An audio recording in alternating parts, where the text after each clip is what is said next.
안녕하세요. 학점은행제 학습 플래너 용훈쌤입니다. 오늘은 학점은행제로 많은 분들이 준비하시는 사회복지사 2급에 대한 취득 방법과 주의사항에 대한 영상을 찍게 되었는데요. 우선 사회복지사의 전망부터 보자면 앞으로 고령화 사회 속 사회복지사의 수요가 늘어나는 건 당연한 사실입니다. 하지만 대부분의 기사들이나 인터넷들을 보면 자격증을 취득하고서도 취업이 힘들다는 내용들이 나와 있어서 사회복지사 2급 전망에 대한 걱정을 하시는 분들이 많으신데요. 제 개인적인 생각으로는 사회복지사 2급 자격증을 취득함과 동시에 운전면허나 컴퓨터 활용 능력, 자격증과 같이 취업에 도움이 되고 실무에서도 필요한 자격증들이니까 같이 준비하신다면 이러한 걱정이 조금 줄어들 거라고 생각합니다.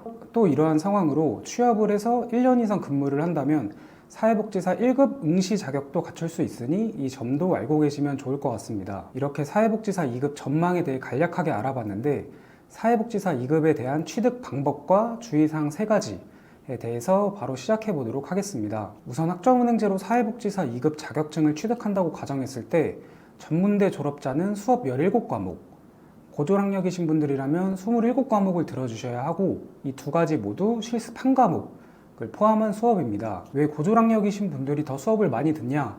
사회복지사 2급은 최소 전문대 이상의 졸업학력이 필요한데요. 그렇기 때문에 전문대 이상의 학력이 있으신 분들은 사회복지사 2급 자격증에 필요한 17과목만 이수해 주시면 되고 최종학력이 고졸이신 분들은 17과목과 함께 추가로 10과목을 더 들어주셔야 되는데 이렇게 과목수로만 말씀을 드리면 이해를 잘 못하실 수도 있어서 자세히 설명드리자면 학점은행제로 사회복지사 2급을 준비할 때 수업 1과목당 3학점을 취득할 수 있는데요.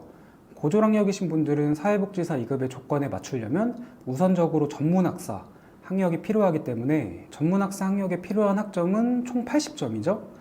이렇게 80학점을 사회복지사 2급 17과목의 수업으로 듣고 나머지 부족한 학점을 채우면 되는 거기 때문에 전문학사 학력 분들보다는 고졸학력이신 분들이 과목수가 많을 수밖에 없겠죠. 수업은 조금 전에 말씀드린 대로 이론 16과목, 실습 1과목 으로 나뉘어져 있는데 이런 수업은 모두 온라인으로 진행이 되기 때문에 직장을 다니시거나 시간 여유가 많이 없으신 분들도 수업을 받는 데는 큰 어려움이 없으실 거예요. 한 과목당 90분의 강의 영상이고 컴퓨터나 모바일로도 시청이 가능하니까 참고해 주시고 2주 안에 출석 인정 기간이라는 게 있으니까 기간에 맞춰 꼭 출석을 해 주셔야 됩니다. 실습 수업은 이론 수업과 다르게 오프라인으로 진행이 되는데 기관에 가서 직접 수업을 들어야 하고 총 160시간을 채워주시면 돼요. 이론 수업 16과목을 모두 다 듣고 나서 실습을 해야 하는 것만은 아니고 필수 과목 4과목, 선택 2과목 이렇게 최소 6과목을 들어주시면 실습을 할 수 있는 조건이 갖춰지기 때문에 실습 수업을 들으실 수가 있습니다. 수업을 받을 수 있는 기관 중 집과 가까운 곳으로 신청을 해서 갈 수도 있으니 참고해 주시길 바랍니다. 이렇게 간략하게 사회복지사 2급 취득 과정에 대해 빠르게 알아보았는데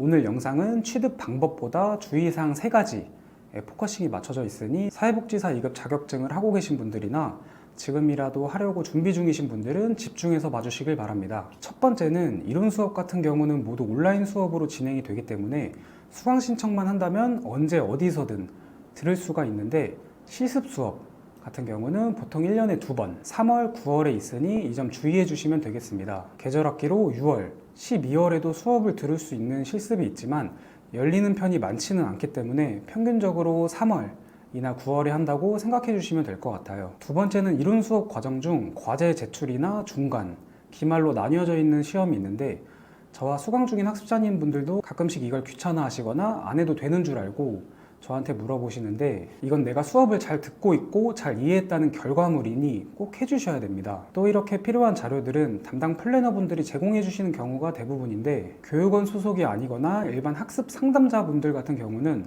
이러한 자료를 주지 않으니 처음에 사회복지사 2급을 취득하려고 상담하실 때 이 점도 확인하고 진행하셨으면 좋겠습니다. 또 이어서 설명드리면 아까 말씀드린 내용 중 실습 기간도 집과 가까운 곳으로 안내가 가능하다고 했는데 학습자님들이 직접 찾아서 하셔도 되는 부분이긴 하지만 집과 가까운 기관들의 리스트를 보내주는 담당 플래너님에게 하는 게 아무래도 편하시겠죠? 세 번째로는 사회복지사 2급에 필요한 수업을 모두 다 들었다 해도 자격증이 바로 나오는 게 아닙니다. 고졸학력으로 시작을 하든 전문학사학력으로 시작을 하든 짜여진 플랜으로 모든 수업 과정을 마무리했다고 하더라도 정해진 기간에 맞는 행정 절차가 이루어져 있어요. 예를 들어 고졸학력으로 시작하신 분들이 필요한 수업을 모두 듣고 자격증을 받으려고 한다면 정해진 기간인 행정 절차 에 맞게 신청을 해야 받을 수 있겠죠? 또 모든 수업을 10월 달에 마치셨다고 해도 다음 해인 2월 학위가 나와야 자격증 발급 신청을 할 수 있습니다. 이렇게 수업을 다 듣고도 자격증 발급을 바로 받지 못하고